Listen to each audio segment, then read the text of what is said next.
Welcome everybody to another episode of Jaws Diet by Jennifer A. Whitaker. Um, the show is a part of the World of Ability Podcast Network, and special thanks to Marcus, Jay, Zach, and Lawrence for allowing us to have this on their platform. Encourage everybody to check out all of our social media, and now I'm going to pass it over to Jen to get us started. Thank you, Emily, and welcome everybody. Thank you for tuning in or watching this at a later time when it's convenient for you. For those of you who may not have seen this before, the Jaws diet is a healthy eating diet that is gluten-free, soy-free, egg-free, and dairy-free. I personally designed this because of having all 4 allergens myself. So I've had to find ways to eat healthy and at the same time stay free of those 4 allergens. So in this show, each episode introduce you to different foods that are made free of those 4 allergens. And some of them, like the Made Good brand we showed you in one of our recent episodes, actually has more than just the healthy bars that we told you about. And so if you haven't checked out some of our prior episodes, please be sure to do so, because all the different items we have mentioned in our episodes, even if it's stuff already made, like the nutritious bars of the No Cal brand and the Made Good bars and so forth, it's all allergen free, and some of it's free of more than just our 4 allergens. That said, today we're going to possibly have somebody join in, but for now I'm going to get you started on today's recipe. For many of us, we like, especially those of us from the South, we love coleslaw. However, mayo alone, or mayonnaise, whichever you use, has at least egg, if not milk, in it. That said, I'm going to show you a healthy alternative to coleslaw. Coleslaw is based on using shredded cabbage. However, cabbage is considered a carbohydrate. So today I'm going to talk to you about using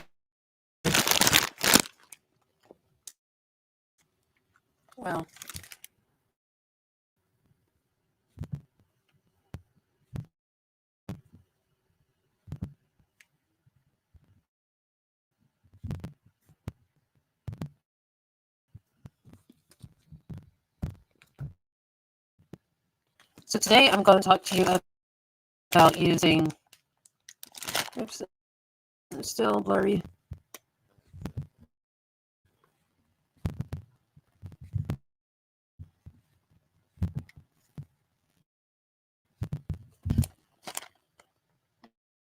Broccoli slaw.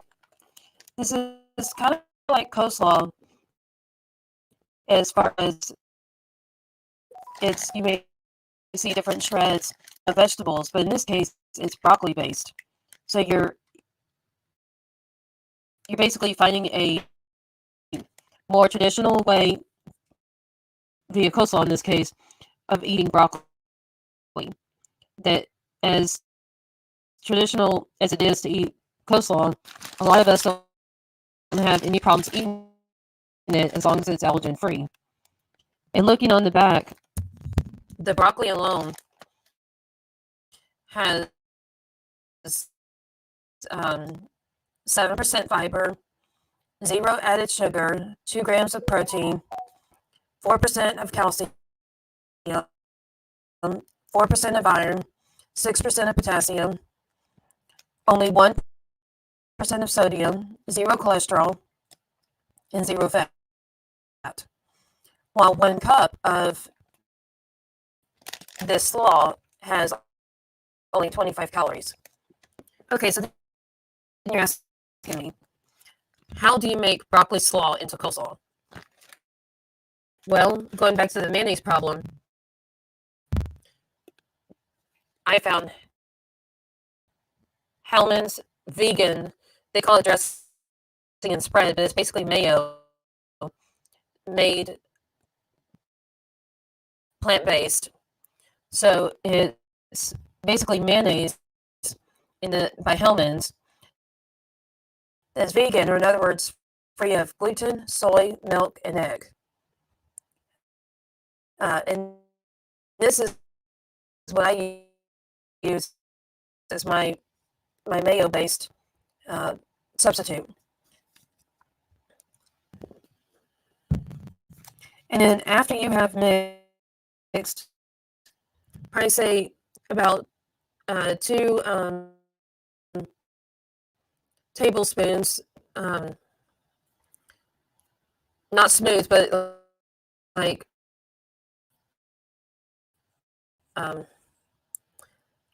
lumps, big spoonful lumps of mayo in this vegan dressing spread into this broccoli slaw that's in a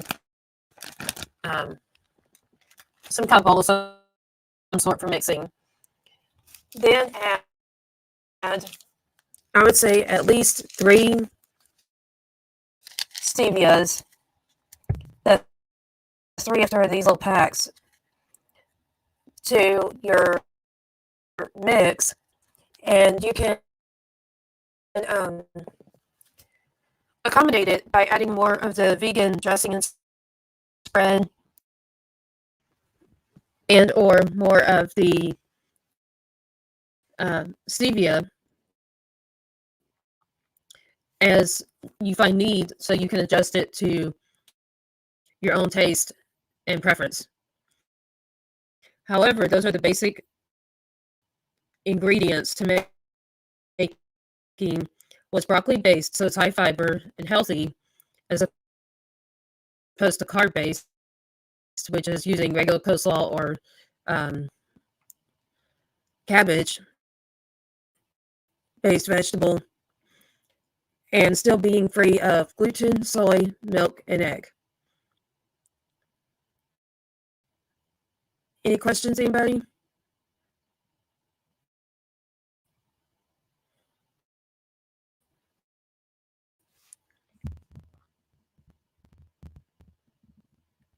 Kurt, are you still here?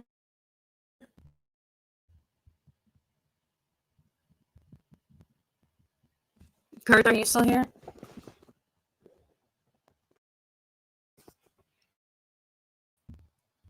Emily, are you with me?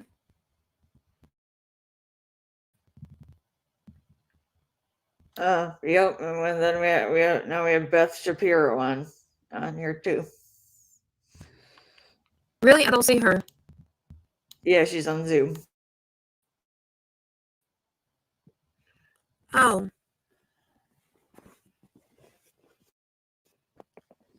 Would you put her in here then? I can't have to give her the link and everything then. Oh wait, is she the one we're expecting? Unless if I do that. Unless if I do this. But she just came in, so she didn't hear anything of what you said. Sure, I'll let her know what I just introduced. All right, hi Beth. We are doing a podcast right now. Jennifer A. Whitaker.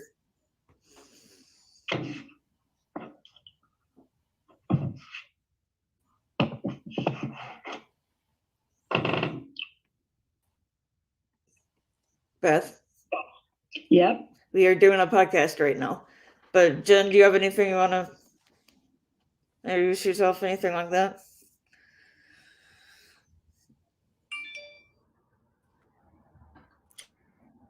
Yeah, well, can you put her on StreamYard so we can see her and see who we're talking to? I can't do that, Jen. So she's on Zoom and we're on stream. She's on Zoom and you're on StreamYard. So that means I have to give her the link, and I don't know. We'll see if she can get in. Okay, I had to do it on my phone. Yes, go to the link that's at the top of the.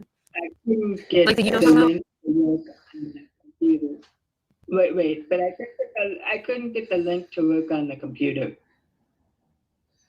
Oh, you It didn't. says You didn't download. You weren't able to download it. uh, You weren't able to download it. Club Deck. yes, I was able to download it, but I can't connect to you Zoom on the computer. You go to the same link. It's the same Oh, way she's you. on. She's on Clubhouse then. Yeah, I don't know. Yeah. I'll just use whatever is left in my phone battery. Oh, she's actually not on Clubhouse right now, Jen. She's on Zoom. The ability now Zoom.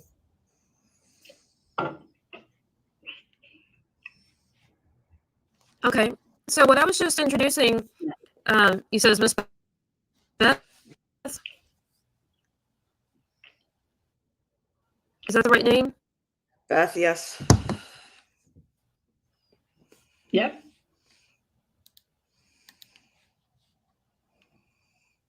Okay. So I was telling all of our listeners about a um, healthy alternative to coleslaw because the Jones diet is basically what many doctors say is very nutritious and healthy way of eating that's free of gluten, soy, milk, and egg, which are my personal 4 allergens. And so a lot of people just want to develop this show. Well, what in the world do you eat? So I was telling listeners, I don't know if you can you see me? No, she cannot see you. You're in two separate Miss Beth, can two you see me? separate things. Oh, okay. No, she cannot see you. Okay. So what I was telling our listeners. Thank you, Emily. What I was telling our listeners about Miss Beth is Hellman's vegan dressing and spread, which is like mayo, but it's vegan, so it does not have egg or milk, which are the two main allergens in mayo or mayonnaise. And this was called broccoli slaw, which are shredded pieces of broccoli that you can use. And I was telling my listeners about using to make basically coleslaw, but it's broccoli based instead of cabbage. So you've got a fiber as opposed like a green vegetable to a carbohydrate as your base, and then using stevia as a healthier alternative to it.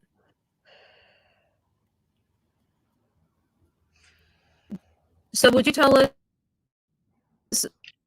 That makes sense. That makes sense because what you do and what you have to add about healthy eating? Yeah. I know you were talking about not using milk, but I digest grass milk better than I do grain milk. So it makes sense what you're saying.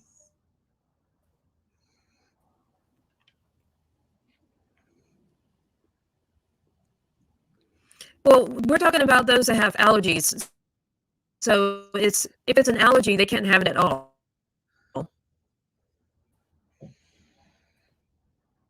Oh, okay, I see what you mean. Yeah, I have allergies to some foods. Yeah.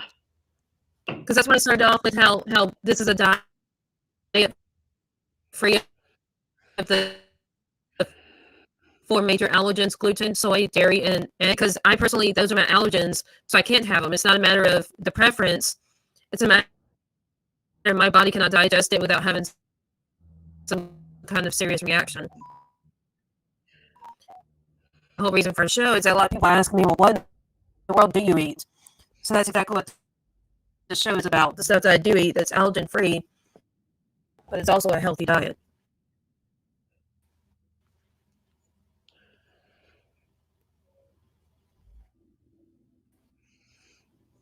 Does that help clarify?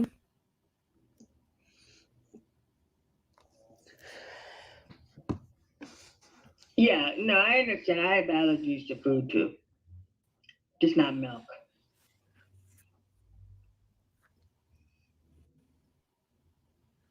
Oh, I thought you were saying that you do consume milk. Is milk one of your allergens? No, she has Jen. She said she has allergies to other foods, but not milk is not one of them.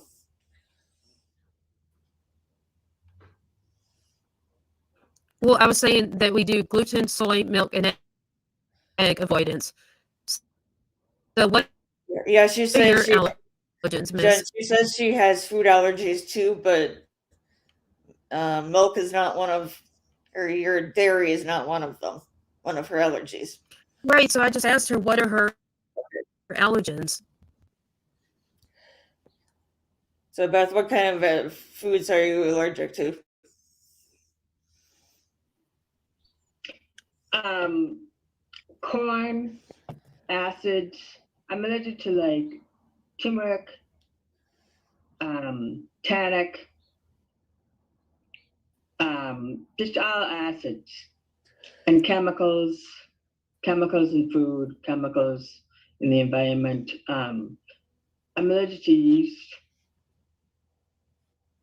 and I could have some egg because I have a hard time digesting eggs sometimes. But I can eat things on a rotation diet. Do you know what that means? And so I'm like Did you allergic say to paleo tomatoes too. diet or keto diet? Oh, Rotation tomatoes. diet. Oh, so would you tell our Yeah, listeners what are some of rotation the, now that we know your allergens, what are some healthy foods you recommend eating if they have any of your kind of allergies?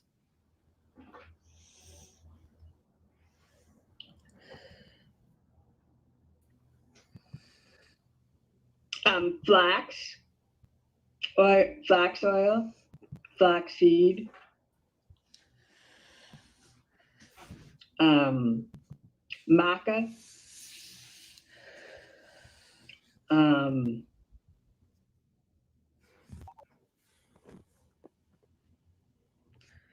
let's see, oregano is I very know maca's healthy. often used to make. Wait, go ahead.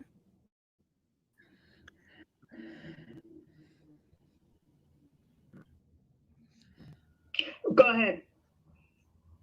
I was going to say, I know maca's often used to make tea. What do you do with it?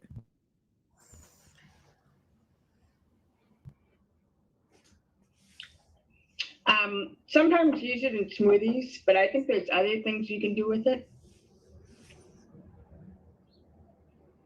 Somebody who I found very helpful is somebody named Megan Telfner.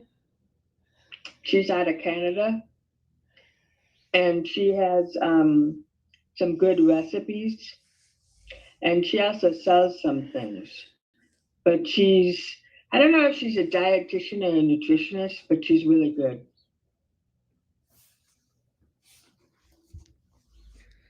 Yeah, will you work with Emily and try to contact her and get us in touch with her? She'd be another great person to add to the recommended healthy eating.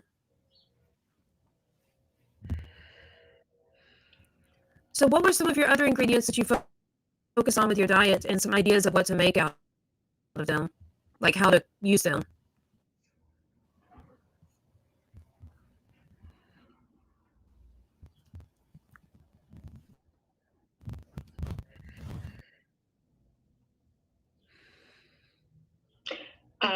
I put flax oil on yogurt. Well, I can eat dairy. Can Emily not eat dairy? So we avoid gluten, soy, milk, and egg. And milk is dairy, so in other words, yogurt and stuff like that we cannot have on because of the allergens we focus on this show. Coconut. Can you have coconut?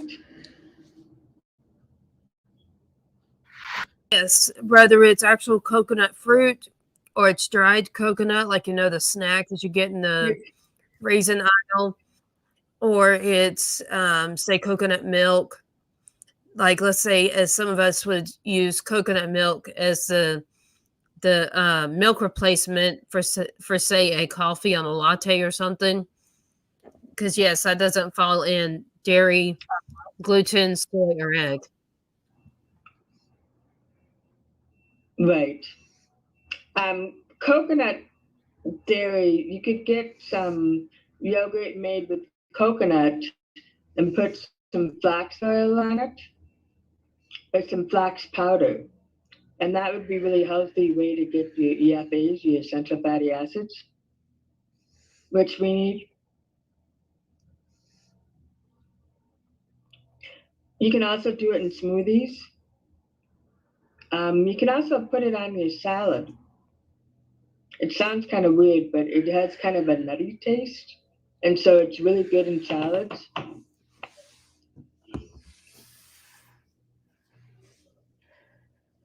Do you mean the coconut milk, or do you mean the what sounds like a coconut milk based yogurt? Which I was wondering if it's maybe the So Delicious or the Daya brand that you're talking about Oh, of the I'm yogurt. sorry. Yeah, I'm sorry if that was confusing. I meant the flax seed and the flax powder you can put in salad. They don't.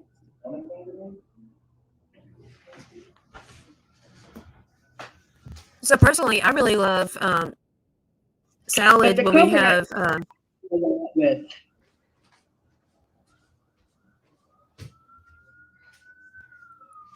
What Well, was the that? coconut milk you could use in smoothies too.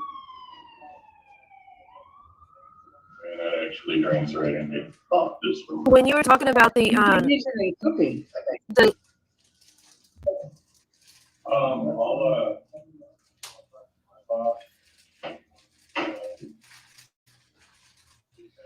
when you were talking about um the the seeds that you put on, or the coconut flakes or whatever that you're talking about putting on your salad, I gotta say, that sounds pretty delicious because, like, I personally love to have roasted pine nuts on my salad.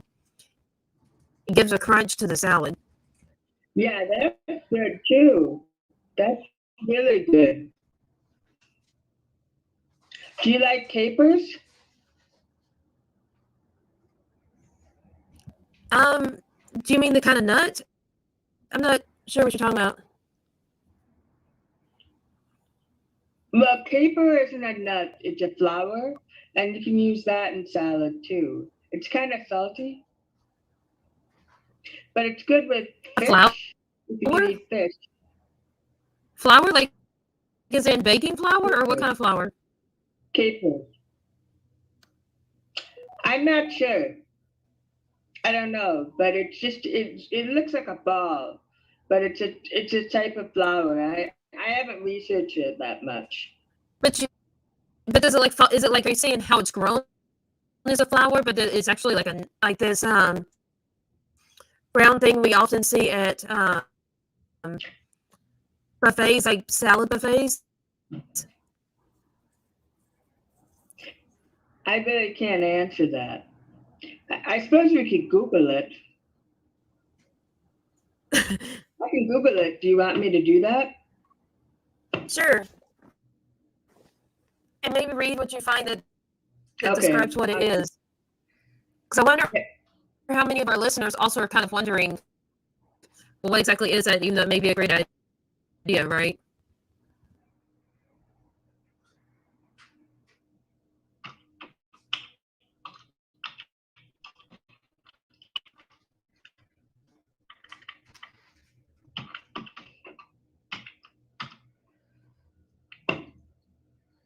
Okay, it says capers come from a prickly bush called Compare spinosa that grows wild across the Mediterranean and parts of Asia.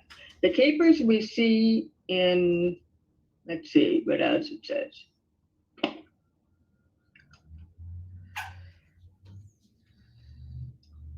If you've ever followed a chicken piccata recipe, you know that capers are indispensable for finishing the dish.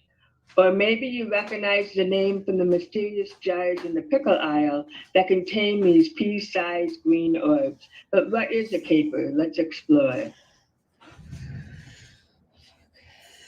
The capers we see in the grocery store are the ripened green flower buds of the plant.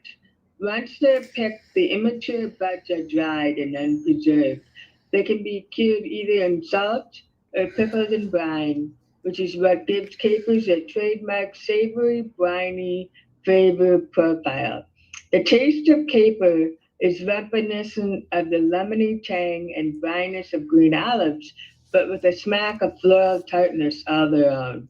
Because they're packed in brine, capers also boast a salty, savory flavor profile. So does that kind of give you an idea? They're used in Mediterranean cuisine, particularly in seafood dishes such as baked fish and pasta sauces, such as pushkinessa sauce. But they also add a briny, savory, lemony hit to all kinds of dishes, like chicken piccata. They also provide a tangy counterpart to rich dishes such as hearty stews, lamb, and you don't want this, but or cheese. They are often served with appetizing spreads and to garnish bagels, cream cheese, and again, you don't want that, and lox. They're finely chopped. They bring a bright briny backbone to tapenade. So we get an olive tapenade. Sauces, dressings, and compound butters. They can also be fried to create a crispy garnish. They come in different varieties according to size.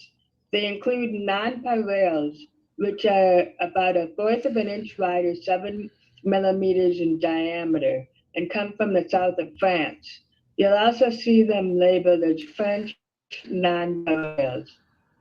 This is the smallest variety available, and they tend to have a more concentrated flavor and delicate texture. As a result, they tend to be more prized and have a higher price tag to match. And it kind of goes on from there, but does that kind of give you an idea?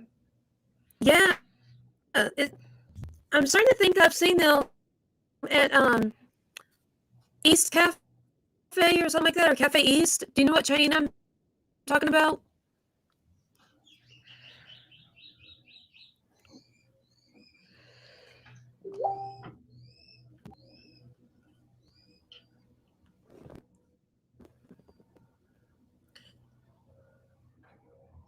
Or maybe that wasn't the name, but there's a chain that's predominantly serves salads that I think I've seen it at.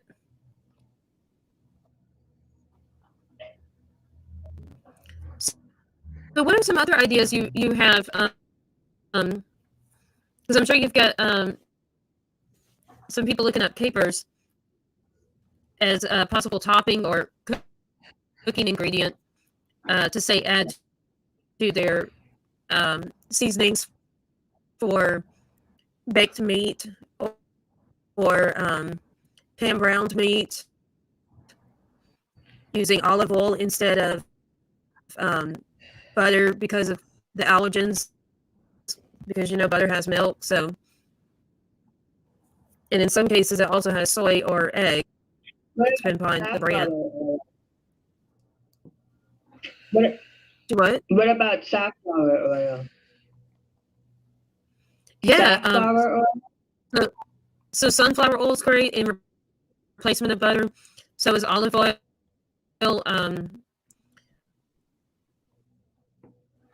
I know that vegetable oil has soy, so that's why I don't recommend it. Plus, there's modern day research just finding that stuff like olive oil and like maybe like you're saying sunflower oil are better for our health than vegetable oil, even for those of us that don't have the allergens.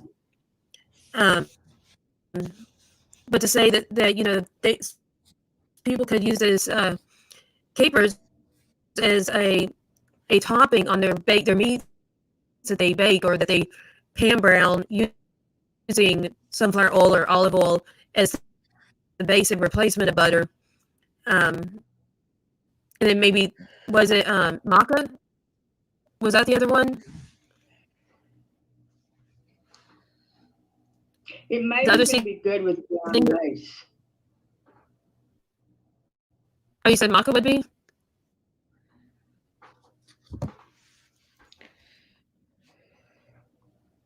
That was kind of choppy.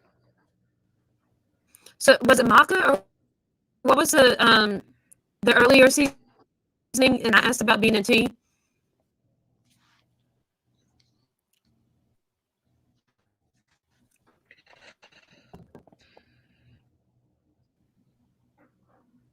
Do you know what I'm talking about?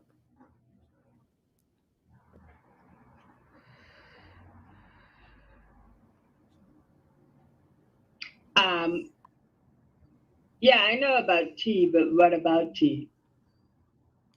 I said, was the other ingredient you talked about maca? That I talked about bean and tea? Was that called maca? Oh yeah. Yeah. Okay, so with this cooking, then people could also season their meat, or like you said, the rice that they boil in a pot of water, so then it gets allergen free. With maca, like you said, the rice would be great with maca on it, and then uh, the grilled, pan browned, or baked meat would be great with the capers as a seasoning.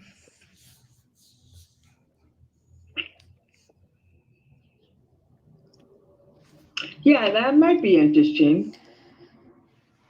Garlic would be good. Um, Oregano would be good. Maybe like a spicy seasoning, not too spicy, but it could be Cajun or it could be just a little bit Cajun. Um, You say Cajun, I think of cayenne pepper.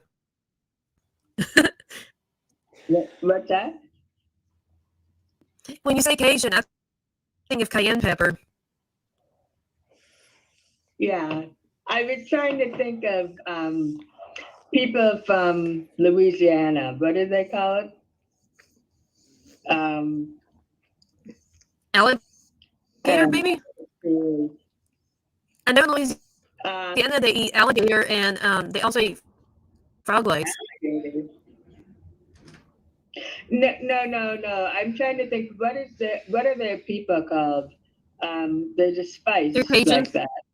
Um, huh? I just know them as Cajuns, but I'm next door in Texas. Oh, Cajun. Yeah, Cajun spices. Cajun spices would be good. But maybe even Chinese spices would be good. Well, Like Chinese spices ginger, not whatever. necessarily because Chinese often cook with soy, and then again, that's one of our allergens we have to avoid. No. But the spices don't use soy. It's like ginger and other stuff. No Oh, so you're soy. saying there's soy? The soy from Cajun food mainly comes from soy sauce, right? Right. I'm not talking about soy sauce. I'm talking about the spices, something you sprinkle on. That's Right, but I didn't definitely realize that the spices were soy free because there's usually like excessive amounts of soy on almost anything Chinese if you go to a restaurant at least, and that's why you just taught me something new. well, funny thing. The funny thing about the Chinese is they don't really eat a lot of soy. It's an American thing, I think. But if you go to China, they don't do that. And when I talk to the Chinese, they say they don't do that. Well, I'm kind of reaching out to the everyday Americans, and for the everyday Americans, if you go to a Chinese restaurant, it's loaded with soy.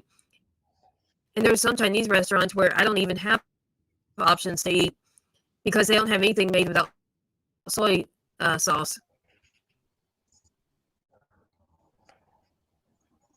Well, I was talking about cooking at home. Yeah, I was talking about cooking Right, at but home. that's what I'm saying is there could be other people with that confusion because of the way that restaurants trend in the US. You see what I mean? So I was trying to give the confused the big I question do and then too. answering it with clarity from your response. Well, if you go to a restaurant, you can just tell them you don't want soy sauce. That's what I do. Well, you can say that, but what I said was that there are some restaurants, and I live in the Houston area. You probably know how big that is to wonder why there are restaurants like the ones I've been to that do not make anything without soy sauce. As far as which is why I generally don't advise um, Chinese food because there are a lot of Chinese restaurants that have told me they can't make anything without soy sauce. Yeah. It wasn't advice, it's just an idea. Yeah. Well, it's still a topping that's then again goes to the soy allergy that I often cannot eat Chinese because of it not being made without soy. But I want listeners to hear what they may experience that I do, and then your clarification and that doesn't mean that they can't eat Chinese food made at home uh, by just simply not putting the soy sauce on, but otherwise using did you call it Cajun seasoning or Chinese seasoning?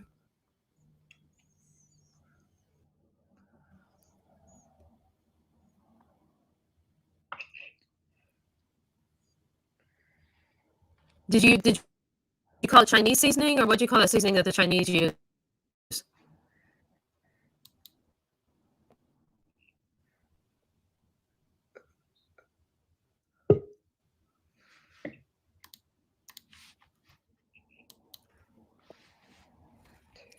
Oh, here's DJ Jen. Hey, DJ. Hi, so sorry about that. It didn't populate my calendar. Interesting. Emily is um um. She must have stepped away. I forgot her name. She stepped away. She's still on Zoom, but she has her mic open, so she must be doing something else. Oh, okay. Well, we were just talking about um, food options for people with gluten, soy, milk, and egg allergies. And I can't remember her name now. I'm so sorry, but the, the lady I was just speaking with that's in the background. She was talking to,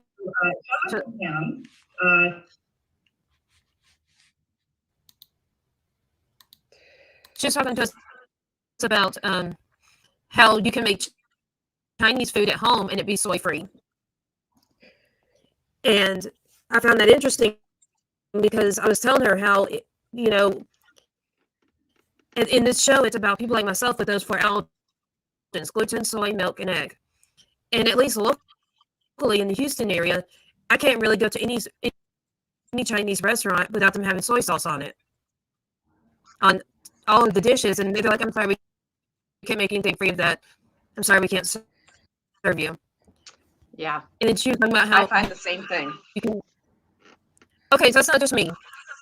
Nope. But she was talking about how we can make the Chinese food at home and leave off soy because she was saying about some kind of Chinese seasoning doesn't involve soy and it's only the sauce. Yeah, so that's where we most left of off. the dark sauces that they use to make Chinese food either have soy or they have gluten.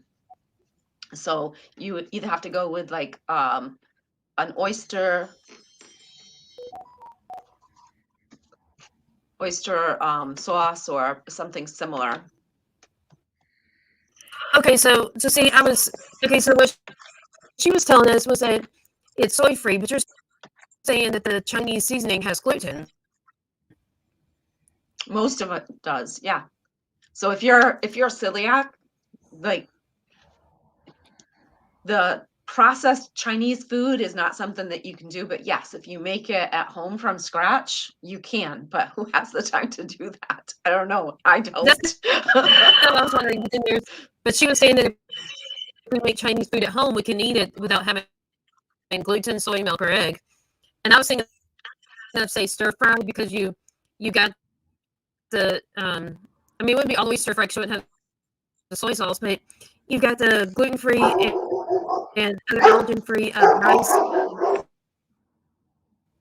and then you've got the different meat. Like if you do really fine chopped pork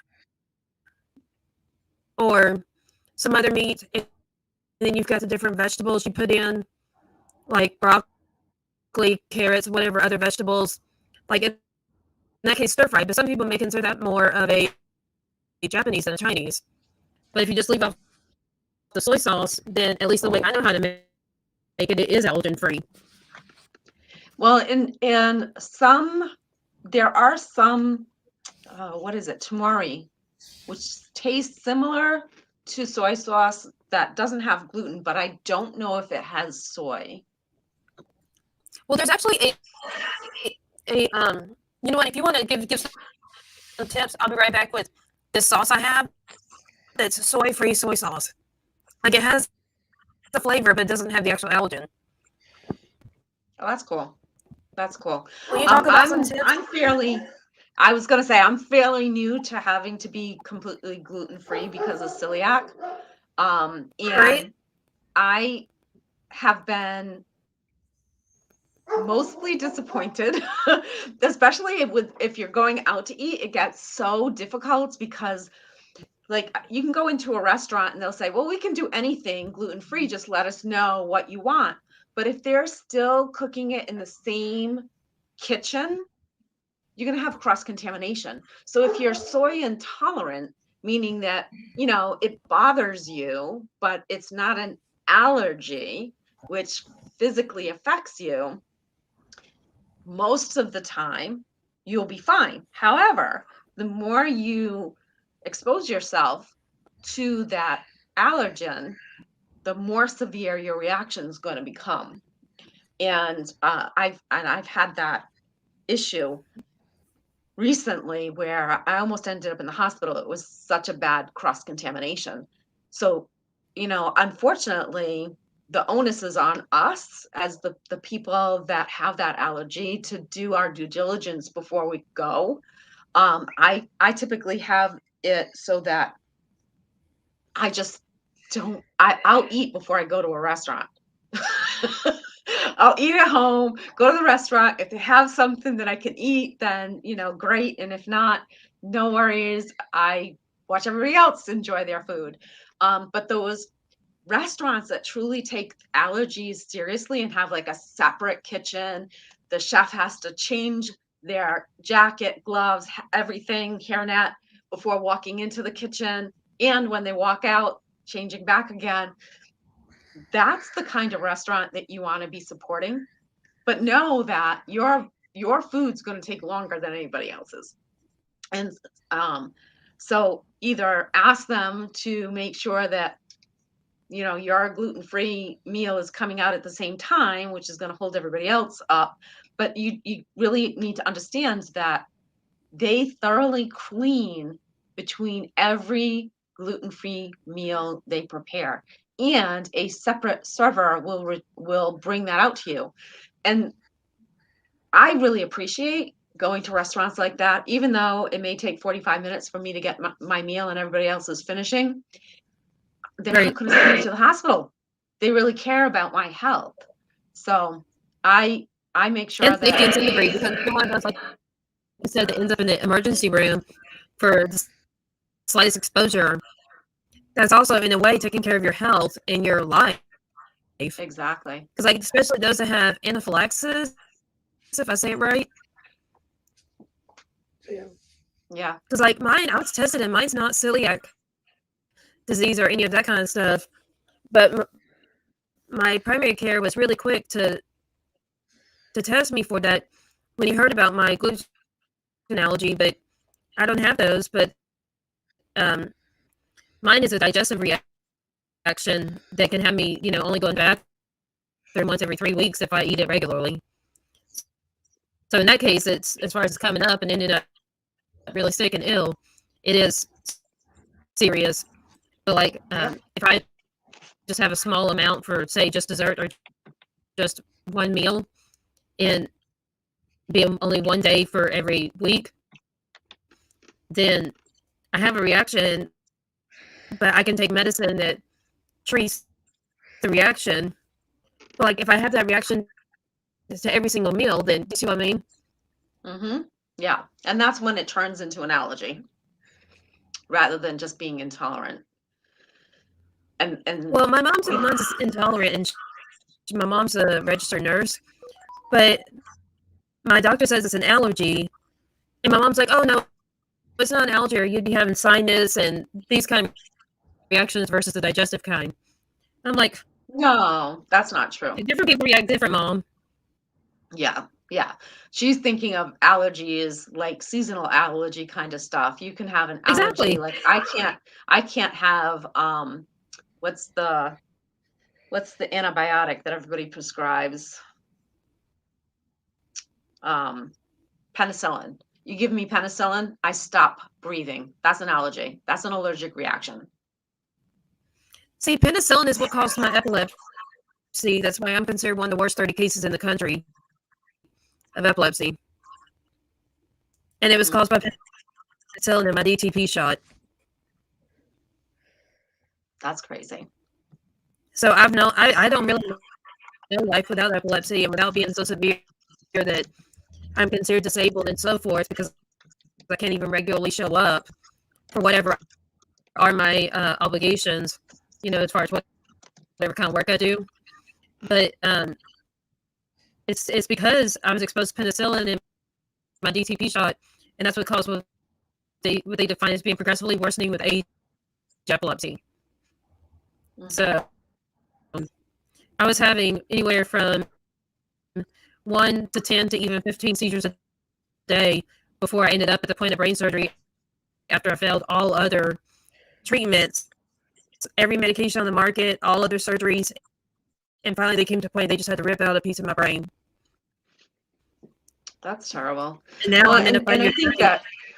that the onus really is on each of us individually to stand up for ourselves and learn about those things that are right for us versus those things that are not right for us, and just not taking a physician's word at face value, because and not always to their detriment. I mean, they are making analysis and diagnosis based on the information that you gave them. So oftentimes we'll walk in and maybe it's only one piece of the equation that really bothers us, and that's what we share, and we don't share everything else because we don't think that it's important.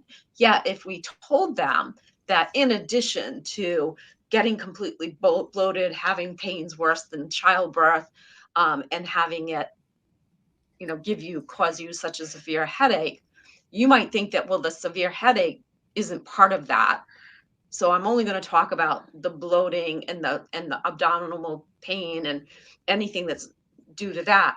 And based on that, they're going to go down a certain path. But if you told them, I also have these massive migraine like headaches that come on at the same time, and as soon as all the other symptoms go away, the headache goes away too, they may say, oh my God, it's totally not what I was just talking about. It's this, because that's a key piece of. You raised an interesting point, because I do also have migraines. So because of my migraines and epilepsy, I have to avoid other things. They're not allergens, but are things I can't tolerate. Like they used to call it aspartame, but I don't even know how to say the new word. Phenol something. Oh yeah, I don't know. Like feel like on Coca-Cola Zero or Coke Zero, whatever they call it. It's PAGE and something, but that's a modern day word for aspartame. Just like it before it was called NutraSweet. Yep. So anyways, that's a modern day word for aspartame. And like aspartame is one thing that will onset my seizures, but it also onsets my migraines. and other things like that, that's where they don't consider an allergy because of like what we were talking about, where reactions, but it's still something I can't have. So I totally understand. Mm. And I hate to say this, but we're at 50 minutes, so we need to start doing our closing. Would you be willing to share your name, any contact information for people interested in possibly connecting with you? Because I think you said you're a dietitian, right?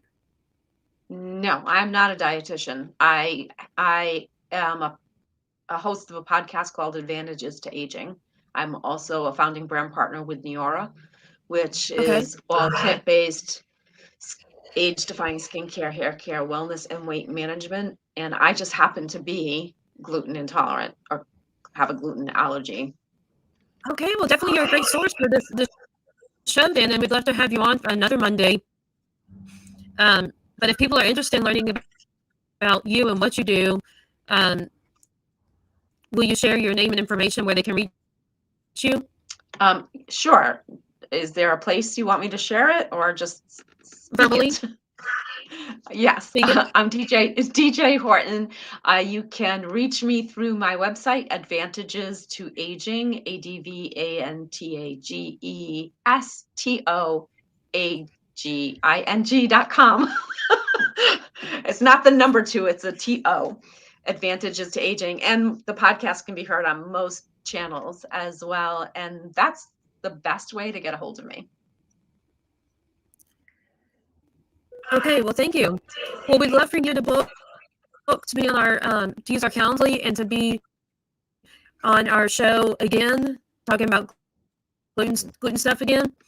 And same to the lady in the background that's on Ability Now Zoom, Emily, if she can still hear us. No, she's gone. Oh, she's gone. Okay, well, Emily, She's if with you you anymore. just reach out to me and I'll schedule. Thank you so much for having me. Thank you, Miss DJ. Emily, do you or Kurt have any announcements in our last few minutes?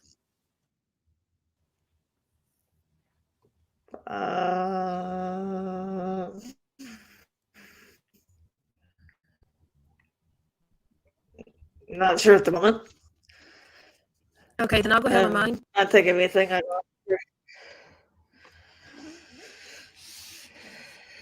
don't. To all the viewers out there, if you'd like to help raise funds for us to produce more audio books, more podcasts, and help support our organization, please go to Facebook and look up in the group search Jen's Books and More 31 Fundraiser. That's JENNS Books, the and symbol, not the word, MORE 31 Fundraiser, and it will say April 1st through April 12th.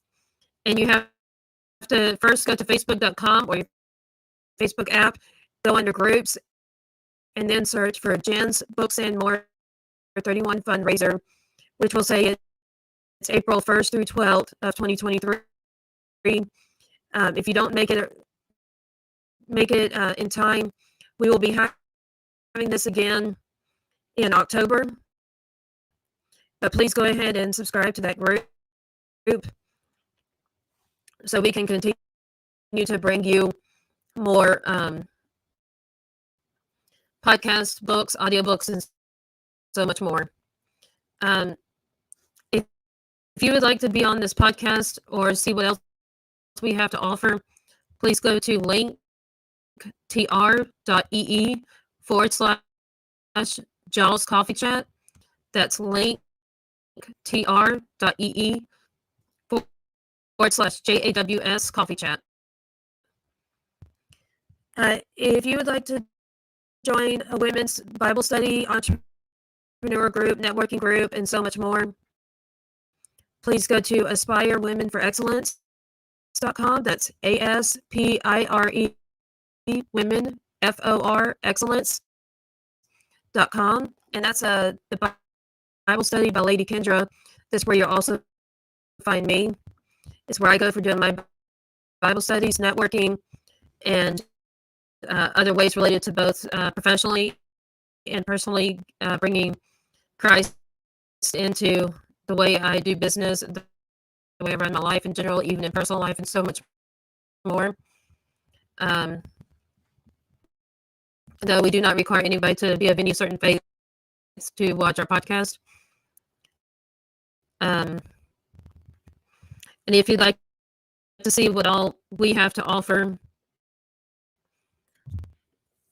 please go to our website, books and more by JenniferAWhitaker.com. Books, ANDMORE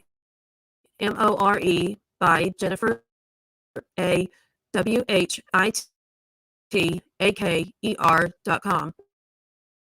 And that's our website where you'll find more about our podcast as well as books and other things we have to bring to the table and to offer. And wherever you found us to listen or watch this, please be sure to subscribe on your favorite podcast app to Jaws Coffee Chat, JAWS Coffee Chat. And that's our podcast channel for this episode and other episodes of Jaws Diet and other shows we bring you. Back to you, Emily.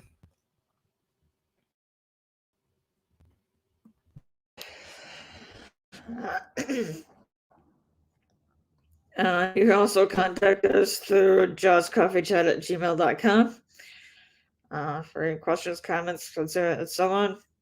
Through jawscoffeechat@gmail.com. We are here every Monday at 9 a.m. Central Time. I encourage everybody to join us or tune in whenever your schedule allows. Again, thanks to Marcus Hart of Transforming Media, Jay Stoyan of the Disability Channel, Zach Clayton of the PAC Channel, and Lawrence Wingate of Wingate Studios for allowing us to have this on their platform. And so, on behalf of Jen, John, Kurt, myself, and the rest of the World of Ability Podcast Network, we wish you a safe and productive week and to stay happy.